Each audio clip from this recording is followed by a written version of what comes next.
Hi guys! Welcome sa ating bagong lesson. Ito ang 2 steps behind ng Def Leppard. Sa lesson na to, para sa mga beginners, matututunan nyo ang chords at ang strumming pattern. Pero bago tayo magsimula, kung bago ka sa channel na to, please, pakipindot lang subscribe button. Ganun na rin notification bell para maging updated ka sa mga gagawin ko pang videos na katulad dito.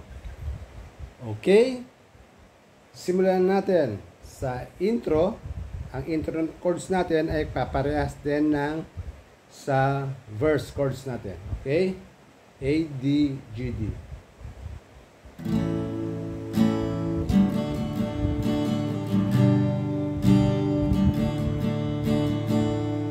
Okay? Sa intro chords, dalawang beses yung A, D, G, D. A, D, G, D.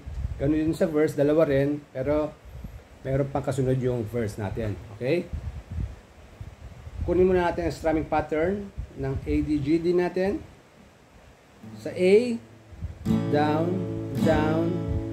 Tapos sa D, up, down, up, down, down, up, down. Okay? Down, down, up, down, up, down, down, up, down. Tapos G, down, down, up, down, up, down, down, up, down. Okay? Susundan lang natin yung strumming pattern na yon sa buong intro. Okay? Down, down, up, down, up, down, down, up, down, down, down, up, down, up, down, down, up, down. A, D, G, D.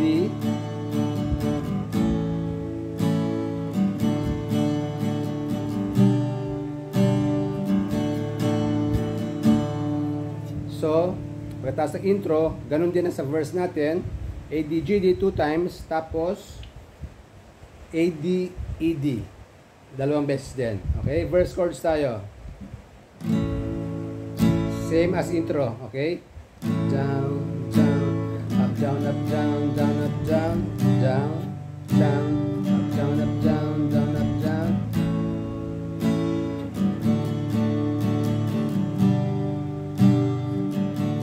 Ito na yung pangalawang bahagi. A, D, E. Down, down, up, down, up, down, down, up, down. Repeat.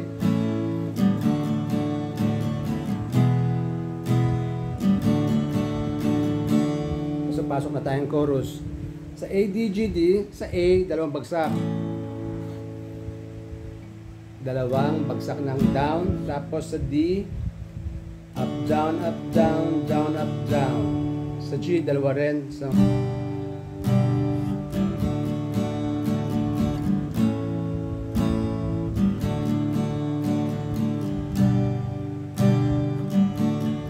ganun din sa A, ng second half.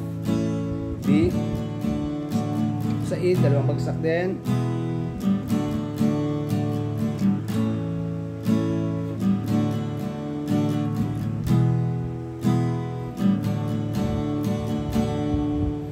Punta tayong chorus. Medyo may bar chords.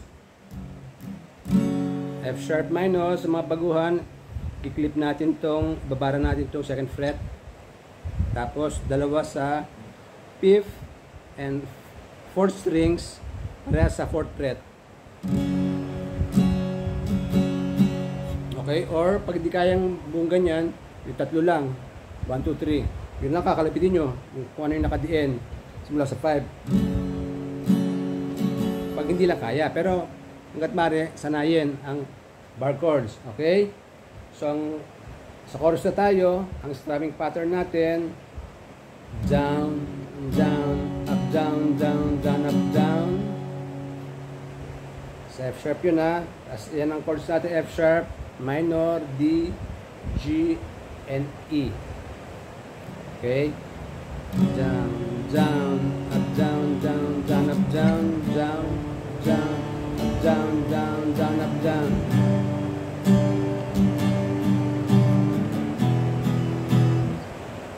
Sa F sharp minor at saka sa D, yun yung strumming pattern natin. Down, down, down, down, down, up, down.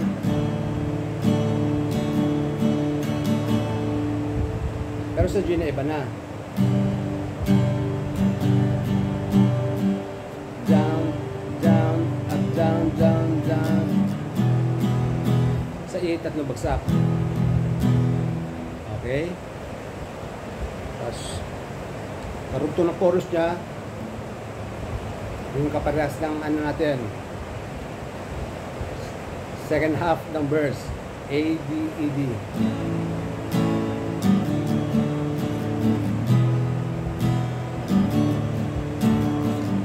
Two times.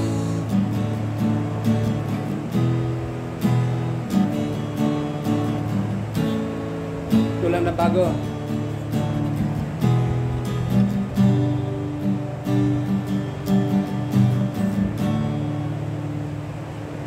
Yung bagong bahagi, A, D, E, G. It takes a minute of your precious time to turn around. Pagkatapos doon, balik sa intro, tapos pangalawang verse, pangalawang chorus, ganun pa rin ang mga chords, ganun pa rin ang static pattern. Tapos yung solo chords niya, A, D, G, D, at yung sa chorus na A, D, E, D. Maraming salamat po sa panonood. Kung may time po kayo, pakibisita lang aking playlist. Nandyan po sa baba. Hanggang sa muli. Maraming salamat. Paalam.